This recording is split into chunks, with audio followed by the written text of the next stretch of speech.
இன்றைக்கி நம்ம பார்க்க போகிறது ஒரு சுவையான பிங்க் சாஸ் பாஸ்தா. தேவையான பொருட்கள்: வேக வச்ச பாஸ்தா, கார்ன், கொத்தமல்லி, capsicum, onion, garlic. Pan heat ஆன உடனே பட்டர் போட்டுக்கோங்க. பட்டர் மெல்ட் ஆன உடனே கார்லிக் போட்டுக்கோங்க. பூண்டு வதங்கினதுக்கப்புறம் ஆரிகானோ போட்டுக்கோங்க. கட் பண்ண ஆனியனும் கேப்சிகமும் சேர்த்துக்கோங்க. சில்லி ஃப்ளேக்ஸும் உப்பும் போட்டுக்கோங்க.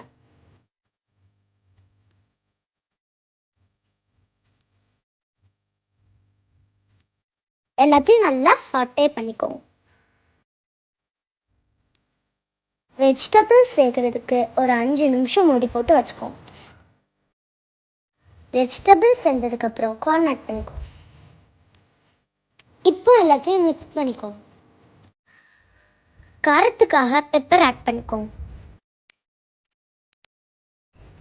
சில்லி ஃப்ளேக்ஸும் ஆரிகானோவும் போட்டுக்கோங்க. 1 ஸ்பூன் மைதா மாவு போட்டு எல்லாத்துக்கூடையும் நல்லா மிக்ஸ் பண்ணி விட்டுருங்க.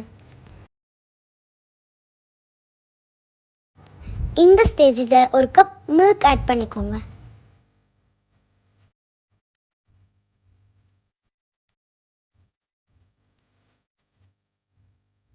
நல்லா திக்கானதுக்கப்புறம் அரைச்சி வச்ச தக்காளியை ஆட் பண்ணிக்கோங்க. இப்போ நல்லா கலந்து விட்டுக்கோங்க.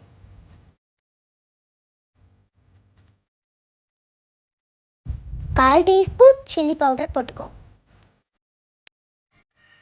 திக்னஸ்க்காக கொஞ்சம் டொமேட்டோ சாஸ் ஆட் பண்ணிக்கலாம்.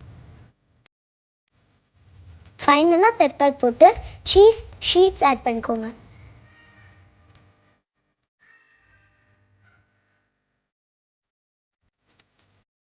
சீஸ் மெல்ட் ஆனதுக்கப்புறம் வேக வச்சு பாஸ்தாவை ஆட் பண்ணிக்கலாம். சாஸ் கூட நல்லா பாஸ்தாவை மிக்ஸ் பண்ணி விட்டுக்கோங்க. சீசனிங் ஆட் பண்ணி கொத்தமல்லி போட்டு கார்னிஷ் பண்ணிக்கலாம்.